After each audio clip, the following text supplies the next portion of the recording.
Greetings to you. My name is Tara Brabazon and I'm the Dean of Graduate Research at Flinders University, and welcome to Vlog 84, Compartmentalization. This is the second vlog in a two-part series I constructed for Michelle. Michelle asked me if I'd give her some strategies to think about and enable a PhD when life becomes just a little bit too big. Life and family and work and teaching become a bit overwhelming. So last week's vlog we talked about creating that mindset using Bill Shankly, but this week we're deploying a quick and dirty tip, if you will, compartmentalization. I'm going to put in place some quick strategies that can transform your productivity and efficiency today. It is also a great technique when some pretty terrible things happen to you. So death, divorce, disability, the 3 Ds. When these terrible, difficult situations happen to you, we can give up on the PhD, and that's a legitimate decision, or we can think about strategies and modes and ways to actually enable that completion even when life becomes pretty arduous.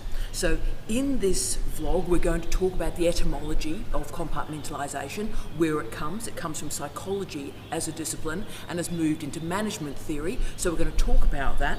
But the first time I actually heard the word compartmentalization was in relation to Bill Clinton, yes, the former president of the United States. And I heard about it in relation to the Monica Lewinsky scandal, and particularly his impeachment situation. And how did he survive it? Well, at the time, people stated, well, the way Bill Clinton got through Monica Lewinsky while being president of the United States was via compartmentalization. So yes, he was president of the United States and he was managing attacks on his private life from every quarter of his existence, his political enemies, his political friends, and he also had to manage on a daily basis the shame that he brought to himself, to his political party, but also to his wife and to his daughter. But somehow, through all this shame and blame and guilt, he kept governing. So he fulfilled his job as president while also managing in a different way the Lewinsky scandal and the impeachment. So that demonstrated, I think, remarkable fortitude and commitment, whatever you may think of his behaviour. So there's an example of compartmentalization, someone being president of the United States while all this personal stuff is happening. But how does this sort of strategy operate in a PhD? We've got the example, let's get to the definition. So compartmentalization is the separation of emotions and emotional states that conflict with one another. The cliches of compartmentalization include honour among thieves and an angel at school and a devil at home. So compartmentalization is configured as a negative characteristic, leading to health problems in particular because we repress negative emotions. So it seemed to be if we're not actually processing the emotional states and the bad things that happen to us, that can lead to health concerns, and certainly I would recognise that. But from psychology, compartmentalization is a coping mechanism.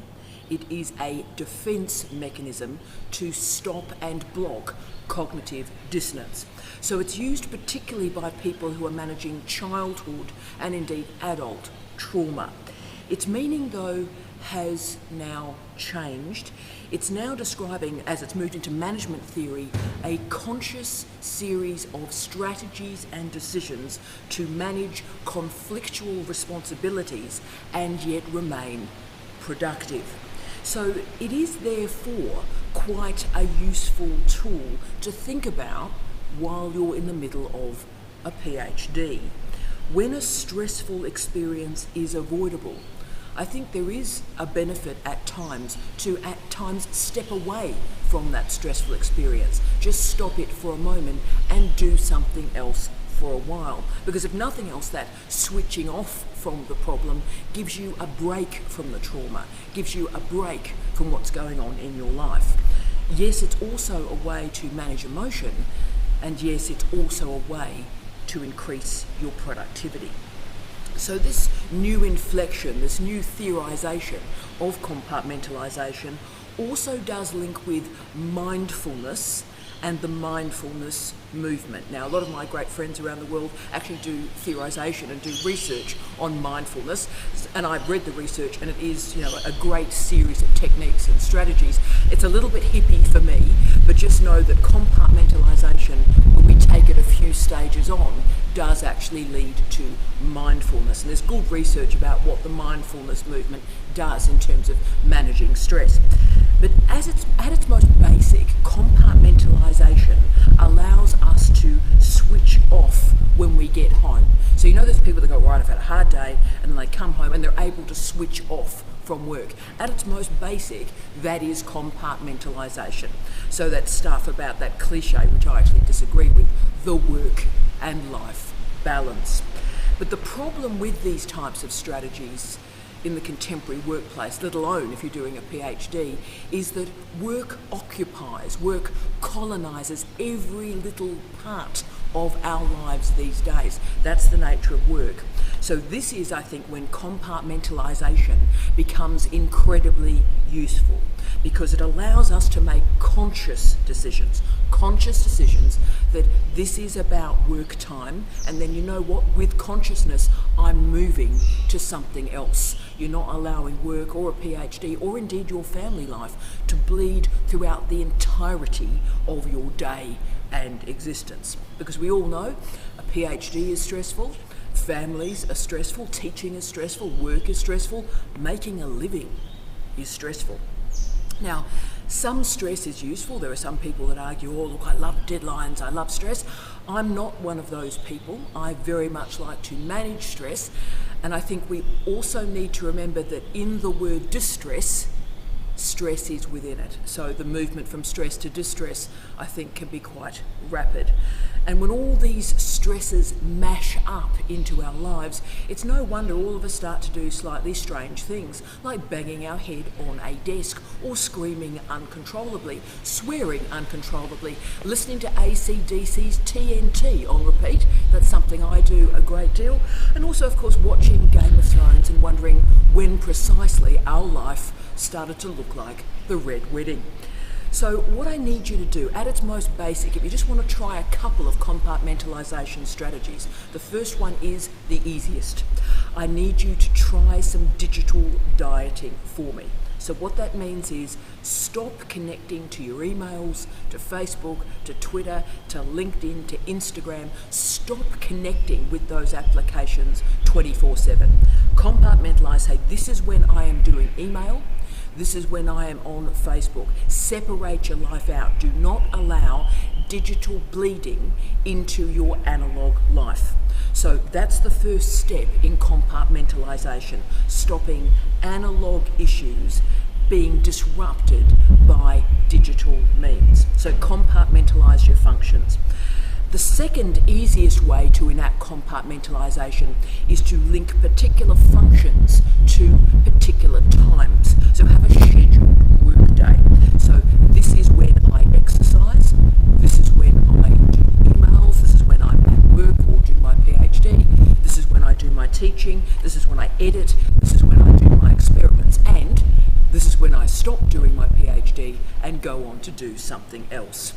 This is also described as serial monotasking. Serial monotasking. A wonderful professor in medicine asked me last week, she's a wonderful person, oh Tara, you're so incredibly productive. Well, that was a lovely thing to say, and she's a wonderful woman. But the reason I think I am very productive and very efficient is because I serial monotask. So I do not allow bleeding. I work on a task with intensity and then I move to the next one. So this is a very regimented strategy, but it really does squeeze out as much of your day and the productivity of your day as we can put in place. It's also a way to process information. It's also a way to make quality and significant decisions during your day. It is a great way to reduce stress. It is a great way to stop yourself being overwhelmed. So I am doing this task at this particular point of the day and no other task. Really important.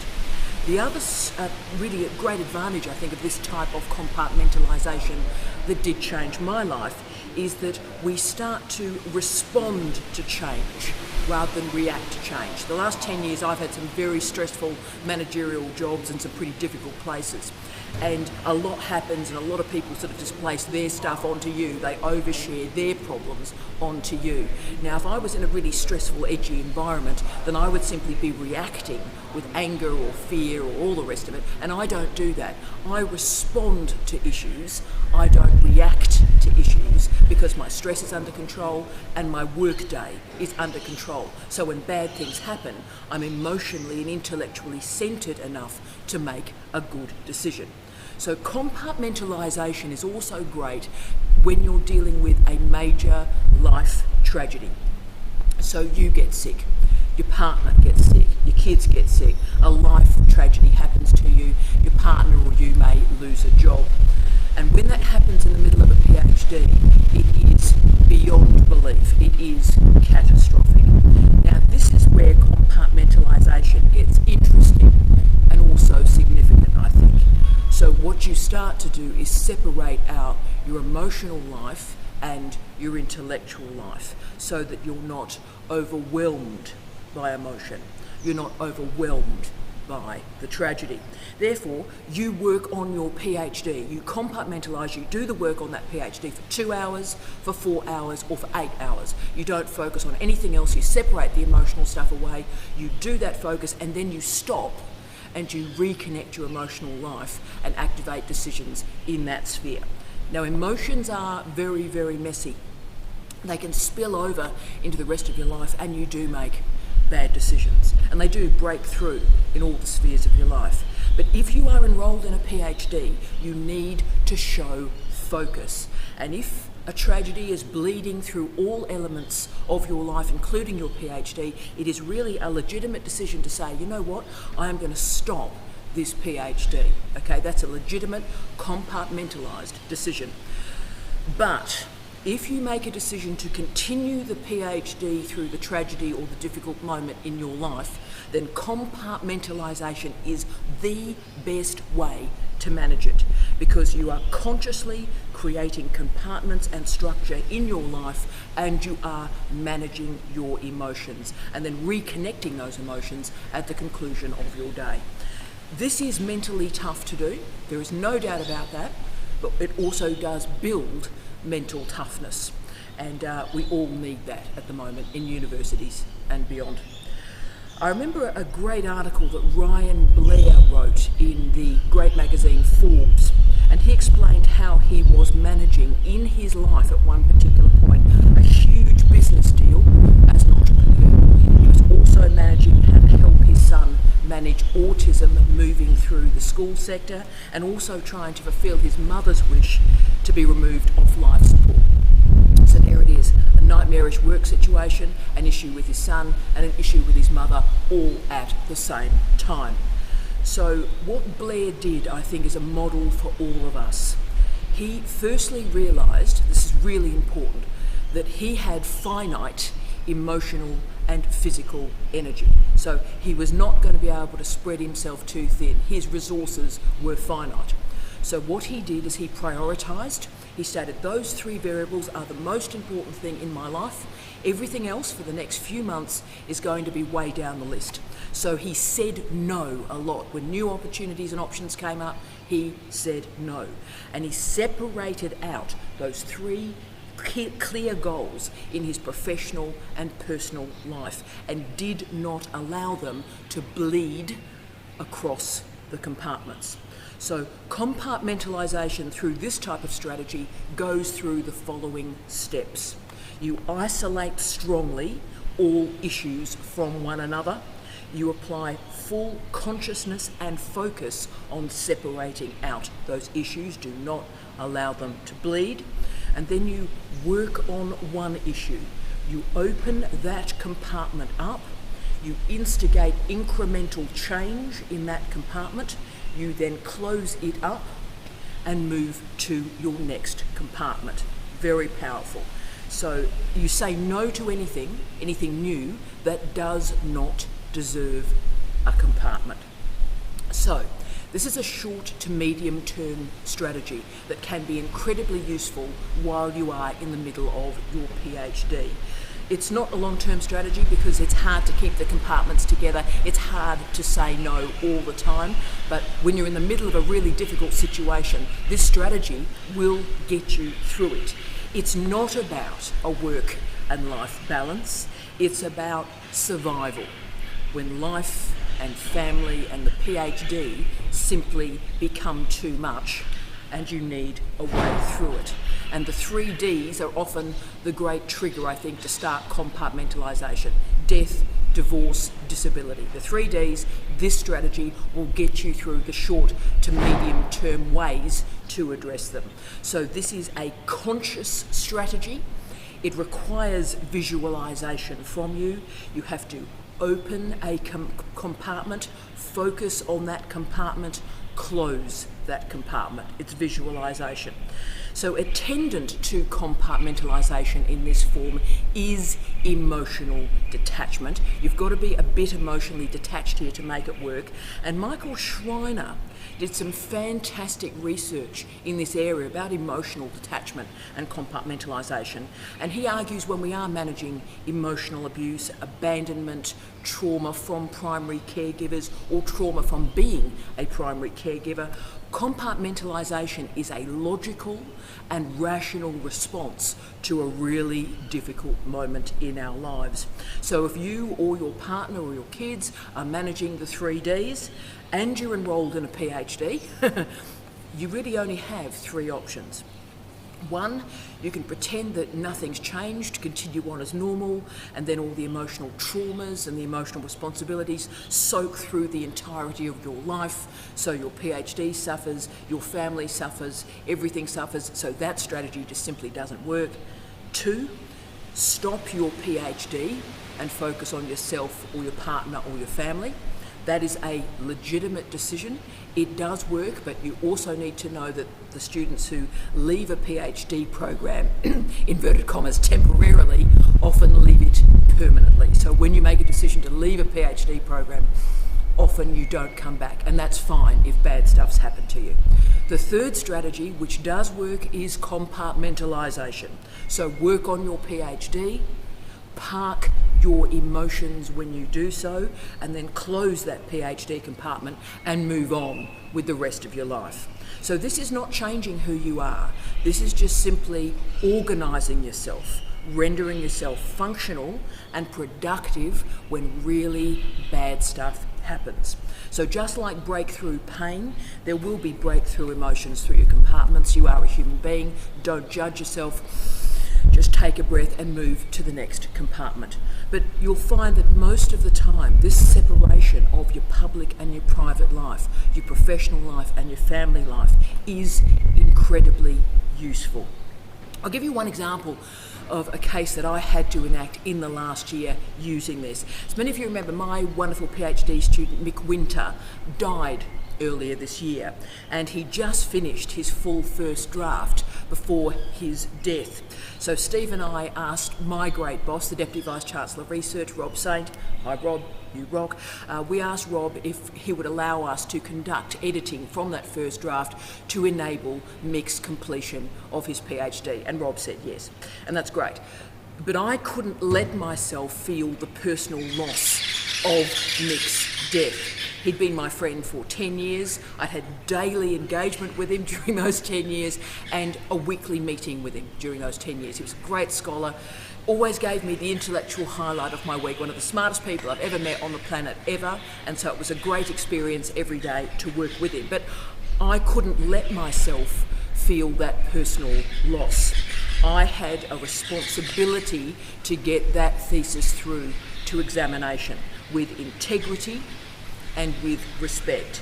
So I compartmentalised. I did not let myself mourn that friendship. I did not let myself mourn that great man. So at the conclusion of my working day, I closed that compartment and I used to come home and give Mick 1 hour every day working on his thesis. So I immersed myself in his sentences, in his paragraphs, in his pages, in his chapters, so that I could get that thesis through to completion. I didn't feel the loss of that friendship. I didn't mourn him, I haven't mourned him, I had a responsibility to get that thesis through. So that was compartmentalisation. And the thesis is currently under examination, so let's hope we get a good resolution for Mick. But that was an example of compartmentalisation. Now, if that thesis passes, I will give myself permission to open up the compartment and deal with Mick's death, actually deal with the emotions involved in that death. And my office knows the moment I do that, probably leave me alone for a couple of hours in my office, because it's going to take me some time to process that. But if I had dealt with that emotion, I wouldn't have been able to get that PhD through for Mick. And you know what? He deserved that, and the best way to honour that great man was for me to compartmentalise, get rid of the mourning, put that off for a few months. It's now at 8 months, so it's taken a while, but try and get the thesis through. So Michelle, I hope compartmentalisation may be a strategy that's useful to you. Construct compartments, visualise those compartments, attach a function to a time and a location during the day if you can, and align all the functions of your life like a timetable. That's productive, that's efficient. Open the compartment, work hard in the compartment, close the compartment, move to the next one. Thank you, as always, Michelle, for your brilliant suggestions. I wouldn't have even remotely thought of these last 2 vlogs without you. So I hope they've been useful. And I wish you, from beautiful Flinders University, love, light and peace. Tea out.